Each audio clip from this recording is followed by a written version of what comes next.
Hello ସାଙ୍ଗମାନେ ନମସ୍କାର। ଆଜି ମୁଁ ପ୍ରାର୍ଥନା ବିଷୟରେ କେତୋଟି କଥା କହୁଛି। ଆପଣ ପ୍ରତିଦିନ ସକାଳୁ ଉଠି ଯୋଉ ଭଗବାନଙ୍କୁ ଆପଣଙ୍କର ବିଶ୍ୱାସ ଅଛି ସେଇ ଭଗବାନଙ୍କୁ ଧ୍ୟାନ ରଖି ତାଙ୍କ ପାଇଁ ଧନ୍ୟବାଦ କରନ୍ତୁ। କାରଣ ତାଙ୍କରି ପାଇଁ ହିଁ ଆପଣ ସୁନିଦ୍ରାରେ ଶୋଇପାରିଲେ ଓ ଉଠିକରି ତାଙ୍କରି ଚରଣରେ ନିଜକୁ ସମର୍ପିତ କରି ଆଗକୁ ବଢିବାକୁ ଯିବେ। ପ୍ରାର୍ଥନା ଏମିତି ଗୋଟେ ଜିନିଷ, ସେ ମନକୁ ଶାନ୍ତି ଦିଏ।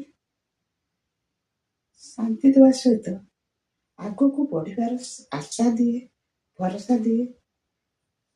ଆଉ ଗୋଟେ କଥା ମନେ ରଖନ୍ତୁ, ଯେତେବେଳେ ବହୁତ କିଛି ଦୁଃଖ ମଣିଷ ଜୀବନରେ ଆସେ, ଆପଣ ପୁରା ମନ ଧ୍ୟାନ ଦେଇକି ଶୁଦ୍ଧ ମନ ଶୁଦ୍ଧ ଚିତ୍ତରେ ଠାକୁରଙ୍କ ପାଖରେ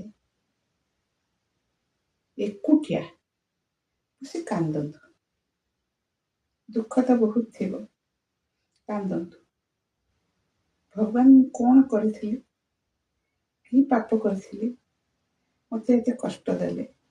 କିନ୍ତୁ କଷ୍ଟ ଦିଅନ୍ତୁ ପ୍ରଭୁ, ମୋର ମନେ ନାହିଁ, କିନ୍ତୁ ସାହସ ଦିଅନ୍ତୁ, ଶକ୍ତି ଦିଅନ୍ତୁ। ଦେଖିବେ ଆପଣଙ୍କୁ ଲୁହ ପୋଛିଲା ଭଳି ଗୋଟେ ସ୍ପର୍ଶ ଆସିବ।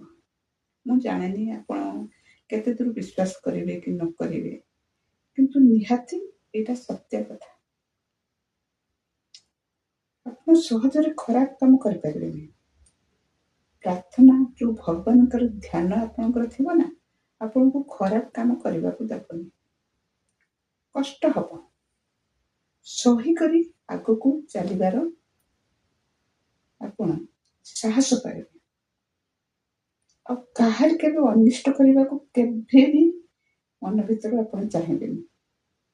ମନେ ରଖନ୍ତୁ, ପୁରା ଏହା ଧ୍ରୁବ ସତ୍ୟ।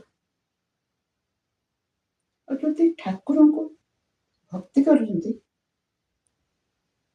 ତାଙ୍କୁ ପ୍ରତିଦିନ ଧନ୍ୟବାଦ କରୁଛନ୍ତି, ସକାଳୁ ଉଠିକରି ପୁଣି ରାତିରେ ଶୋଇବା ବେଳେ ବି ଧନ୍ୟବାଦ କରନ୍ତୁ।